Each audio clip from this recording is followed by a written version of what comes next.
Hey everyone, and welcome back to The Explainer. Today, we're going to look at a truly monumental and frankly, deeply unsettling event from the very height of the Cold War. Now, we all know this era was defined by a massive arms race, but today we're not just looking at the geopolitical chess match. We are looking directly at the terrifying realities on the ground for the soldiers who were thrust right into the middle of it. We're talking about Operation Snowball, specifically the 1954 Totskoye nuclear exercise. Okay, let's dive into this. On September 17, 1954, an official announcement was published in the Soviet newspaper Pravda. It read, "In accordance with the plan of scientific and experimental works, a test of one of the types of nuclear weapons has been conducted in the Soviet Union in the last few days. The purpose of the test was to examine the effects of nuclear explosion. Valuable results have been obtained that will help Soviet scientists and engineers to successfully solve the task of protecting the country from nuclear attack." It sounds incredibly clinical, right? Completely controlled and purely scientific. Well, as we go through this explainer, I want you to keep this official, sanitized state narrative in the back of your mind. It's going to serve as our anchor today, because the clinical tone of that announcement sits in jarring contrast to the immense, chaotic reality of what actually took place on the ground. The event referenced in that Pravda article was internally known by the codename Snezhuk, which translates to Operation Snowball, or sometimes Light Snow. But this was far, far more than just a simple weapon test out in an empty desert. It was a massive military exercise initiated by the Soviet Ministry of Defense, commanded by the renowned Marshal of the Soviet Union, Georgy Zhukov. The explicit goal? To simulate breaking through heavily fortified enemy defensive lines using nuclear weapons. And to do this, the military sent roughly 45,000 carefully selected Soviet soldiers and officers directly through the area surrounding a nuclear hypocenter, literally just moments after detonation. These men were sworn to absolute secrecy and handed 3-month salary. To really understand just how critical this was to Soviet strategy, you just have to look at who was in attendance. A massive delegation of the highest-ranking government officials and senior military officers arrived in the South Ural military district on the eve of the exercise. We're talking about First Secretary Nikita Khrushchev himself, right alongside legendary military figures Marshals Bulganin, Vasilevsky, Rokossovsky, Konev, and Malinovsky. The absolute highest echelons of Soviet power were watching. That proves that Operation Snowball wasn't just some fringe experiment. It was a central, defining test of their future military doctrine. And this brilliantly illustrates the sheer, mind-boggling scale of what they were organizing. It really cannot be overstated. We aren't just talking about a few troops in trenches. The 270th Rifle Division was brought in with overwhelming logistical force. Just listen to this breakdown. 45,000 soldiers, 6,000 automobiles, 600 tanks and self-propelled guns, 600 armored personnel carriers, 500 pieces of artillery, and 320 airplanes. This entire massive mechanized army was assembled just 13 kilometers from the village of Totskoye, gearing up to launch a mock offensive through an actual nuclear battlefield.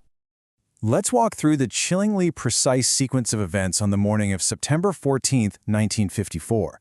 At exactly 9:33 a.m., a Soviet Tu-4 bomber flying at an altitude of 8,000 meters dropped an RDS-4 nuclear weapon. The bomb detonated as an airburst, exploding 350 meters above the Totskoye range. As the initial shockwave cleared, a Li-2 airplane was immediately dispatched on a reconnaissance mission to track the movement of the radioactive cloud. Once the Soviet command felt they had enough information on the radiation levels, the order was given. That massive army of 45,000 infantrymen, supported by all those tanks and armored vehicles, began their advance directly toward the blast zone. Later on, they even detonated 2 non-nuclear bombs to simulate a second-wave nuclear strike. Now, to properly frame what these soldiers were marching toward, we really have to grasp the yield of the weapon that was just dropped. The RDS-4 bomb had a yield of 40 kilotons. To put that completely impartially but starkly into perspective for you, this explosion was roughly twice as powerful as the atomic bomb dropped on the city of Nagasaki just 9 years earlier. The sheer destructive power unleashed over the Totskoye proving ground was immense, fundamentally altering the very landscape these troops were about to enter. To understand the extreme danger involved here, we have to look at the glaring gap between protocol and reality. Officially, the Military Safety Directive required soldiers to wear gas masks, protective suits, special gloves, and capes. They were supposed to stay buttoned up in their armored carriers and maintain a distance of at least 400 to 600 meters from the hypocenter to avoid the most highly radioactive areas. But, out in the field, the protective measures were vastly insufficient. The ambient temperature that day was a staggering 115 degrees Fahrenheit. In that kind of sweltering, intense heat, wearing heavily layered protective gear and rubber gas masks was physically impossible for a marching army. This quote from a Soviet veteran of the exercise brings those numbers into a very real, very visceral human perspective. He noted, some, the majority even, had no protective clothing, and besides it was impossible to use gas masks. Think about that for a second.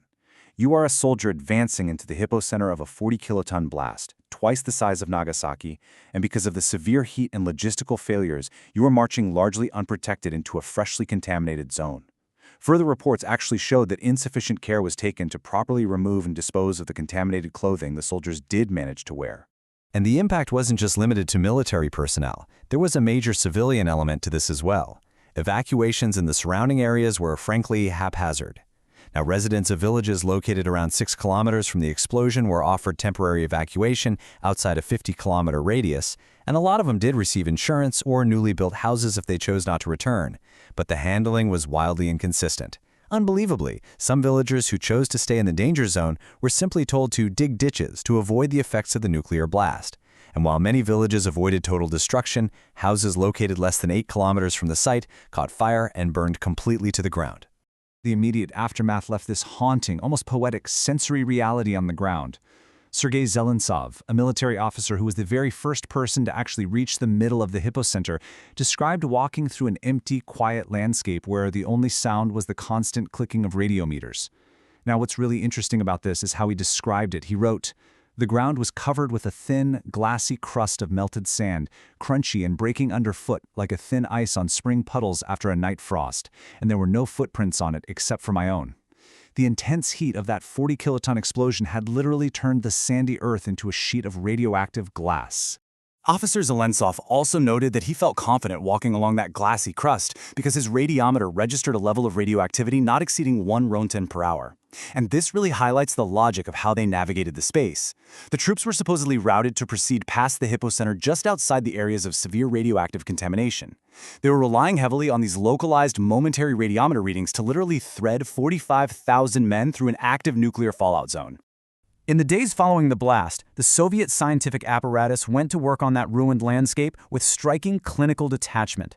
They systematically studied the impact of the 40-kiloton blast on model houses, shelters, and vehicles that they had specifically placed in the zone.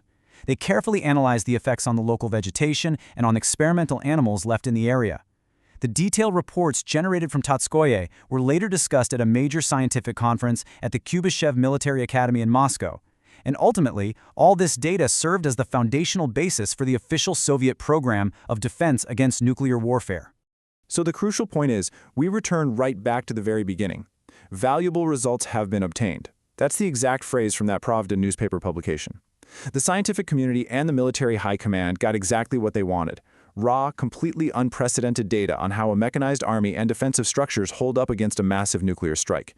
But when we step back and look at the whole picture, we have to contrast those valuable results with the profound human cost. Thousands of soldiers marching in 115-degree heat without adequate protective gear, and local villagers essentially instructed to just hide in ditches. Which leaves us with a deeply unsettling question to close out this explainer. Where exactly is the line between vital national defense preparation and the ethical limits of human subject testing? Operation Snowball pushed that line to its absolute extreme, providing us with a chilling window into the lengths superpowers were willing to go to prepare for the unthinkable during the Cold War. Thank you so much for joining me today. Keep asking questions, keep examining the structure of history, and I will see you on the next explainer.